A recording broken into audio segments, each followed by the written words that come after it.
আপনি কি টিভির নিউজ মিডিয়ায় দেখতে পাচ্ছেন ওরা বলছে, ভোরের আলো ফোটার আগেই পাকিস্তানের আকাশে দেখা মিলছে দানবাকৃতির মার্কিন C-17 গ্লোবামাস্টার 3 সামরিক পরিবহন বিমান, আর অন্যদিকে ইরান তাদের অভেদ্য পাহাড়ের নিচ থেকে বের করে আনছে শক্তিশালী মিসাইল লঞ্চার। ডোনাল্ড ট্রাম্পের সরাসরি ধ্বংসের হুমকি আর ওমান সাগরে উত্তেজনার পারদ যখন তুঙ্গে, তখন পাকিস্তান কি অনিচ্ছা সত্ত্বেও জড়িয়ে পড়ছে এক ভয়াবহ যুদ্ধের রুটে? আজ ভাইব অফ ঢাকাতে আমরা বিশ্লেষণ করব ইরান ও যুক্তরাষ্ট্রের মধ্যকার চলমান স্নায়ুযুদ্ধের সেই চাঞ্চল্যকর তথ্য এবং পাকিস্তানের সামরিক ইতিহাসের কিছু অন্ধকার অধ্যায়সহ বর্তমান স্ট্র্যাটেজিক প্রেসারের আসল কারণ। বর্তমান বিশ্বের জিও পলিটিক্স এক চরম অস্থিরতার মধ্য দিয়ে যাচ্ছে, যার কেন্দ্রবিন্দুতে রয়েছে ইরান এবং যুক্তরাষ্ট্রের ক্রমবর্ধমান উত্তেজনা।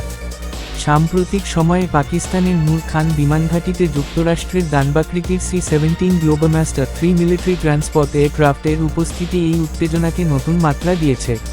তবে ইতিহাসের দিকে তাকালে দেখা যায়, পাকিস্তানের সামরিক নেতৃত্ব অনেক সময় বিতর্কিত ও নিষ্ঠুর অভিযানে জড়িয়েছে।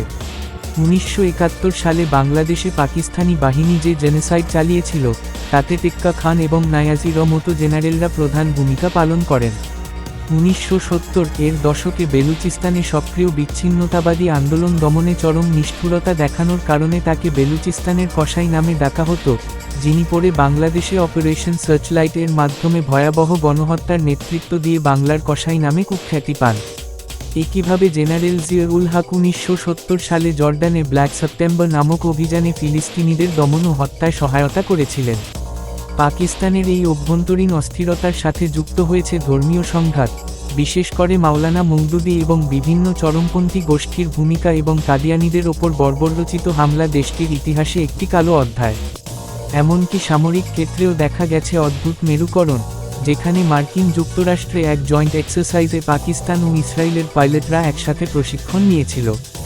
এই ঐতিহাসিক প্রেক্ষাপট ও বর্তমান উত্তপ্ত পরিস্থিতির মধ্যেই পাকিস্তান ও ইরানের মধ্যকার বলোচিস্তান কেন্দ্রিক সংকট এক নতুন মাত্রা যোগ করেছে। প্রায় 900 কিলোমিটার লম্বা এই সীমান্তে দুই দেশের মধ্যেই চরম পারস্পরিক অবিশ্বাস বিরাজ করছে। পাকিস্তান মনে করে, তাদের বেলুচিস্তানের বিচ্ছিন্নতাবাদী গোষ্ঠীগুলো যেমন ব্লা বা BLF ইরান থেকে মদদ পাচ্ছে। অন্যদিকে, ইরানও পাল্টা অভিযোগ তোলে যে পাকিস্তান তাদের দেশের বিচ্ছিন্নতাবাদী দল জাশ আল-আদলকে সমর্থন করছে। এই সীমান্ত অস্থিরতা এবং বিচ্ছিন্নতাবাদী তৎপরতা দুই দেশের সম্পর্কের প্রধান বাধা হয়ে দাঁড়িয়েছে।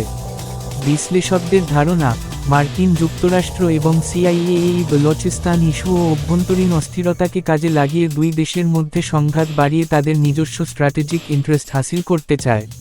এই উত্তপ্ত পরিস্থিতির মধ্যেই পাকিস্তান তাদের নিজস্ব প্রযুক্তিতে তৈরি মিসাইল সিস্টেম এর সক্ষমতা প্রদর্শন করে চলেছে। সীমান্তে যদি সরাসরি যুদ্ধ বাধে, তবে পাকিস্তান মূলত তাদের শর্ট রেঞ্জ মিসাইল যেমন নাসার, হ্যাট এবং ব্যাবর ক্রুজ মিসাইল ব্যবহার করবে। আবেবিল এর মতো MIRV প্রযুক্তি সম্পন্ন মিসাইল ইরানের শক্তিশালী এয়ার ডিফেন্স সিস্টেম যেমন বাবর 373 বা S-300 এর জন্য বড় চ্যালেঞ্জ হয়ে দাঁড়াবে, কারণ এটি একসাথে একাধিক টার্গেটে আঘাত হানতে পারে। এছাড়া ব্যাবর এর মতো ক্রুজ মিসাইলগুলো টেরেন হাগিং ফ্লাইট প্রযুক্তি ব্যবহার করে খুব নিচু দিয়ে উড়ে গিয়ে শত্রুর রেডার ফাঁকি দিতে সক্ষম। পাকিস্তানের এই নিজস্ব অস্ত্রগুলো প্রযুক্তিগতভাবে অত্যন্ত নিখুঁত এবং কার্যকর, যা তাদের ডিফেন্স স্ট্র্যাটেজি এর মূল ভিত্তি। অন্যদিকে 14 দিনের সাময়িক যুদ্ধবিরতি চলাকালীন ইরানও কৌশলগতভাবে বসে থাকেনি। তারা তাদের মিসাইল লঞ্চিং সক্ষমতা বহুগুণ বাড়িয়ে মাটির গভীরে টানেল থেকে লঞ্চারগুলো পুনরায় মোতায়েন করেছে। চীন থেকে সংগৃহীত অত্যাধুনিক এক্স-ব্যান্ড রেডার এর মাধ্যমে তারা মার্কিন ড্রোন ও মিসাইল শনাক্ত করার প্রস্তুতি সম্পন্ন করেছে। পরিস্থিতির ভয়াবহতা আরও বেড়েছে যখন ডোনাল্ড ট্রাম্প হুঁশিয়ারি দিয়েছেন যে ইরান সমঝোতায় না আসলে তাদের গুরুত্বপূর্ণ পাওয়ার প্ল্যান্ট এবং বড় বড় ব্রিজ ধ্বংস করে দেওয়া হবে। বর্তমানে যুদ্ধবিরতি কার্যত শেষ এবং দুই পক্ষই এখন যুদ্ধের মুখোমুখি অবস্থানে দাঁড়িয়ে আছে। ইরান ইতিমধ্যেই হরমুজ স্ট্রেইট বন্ধের ঘোষণা দিয়েছে, যার সরাসরি প্রভাব পড়ছে গ্লোবাল মার্কেটে তেলের দাম ও ইনফ্লেশনের ওপর। বাস্তবিকভাবে পাকিস্তান বর্তমানে এই দুই শক্তির মাঝে একটি মিডিয়েটর হিসেবে কাজ করলেও মার্কিন সরঞ্জাম ও নিজস্ব মিসাইল প্রযুক্তি তাদের সীমান্ত সুরক্ষা বা বর্ডার সিকিউরিটি নিশ্চিত করতে ঢাল হিসেবে কাজ করছে।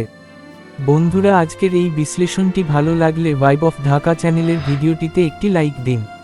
এই ধরনের আরও তথ্যবহুল আপডেট পেতে আমাদের চ্যানেলটি সাবস্ক্রাইব করুন এবং বেল বাটনটি বাজিয়ে দিন যাতে পরবর্তী ভিডিওর নোটিফিকেশন সবার আগে আপনার কাছে পৌঁছে যায়।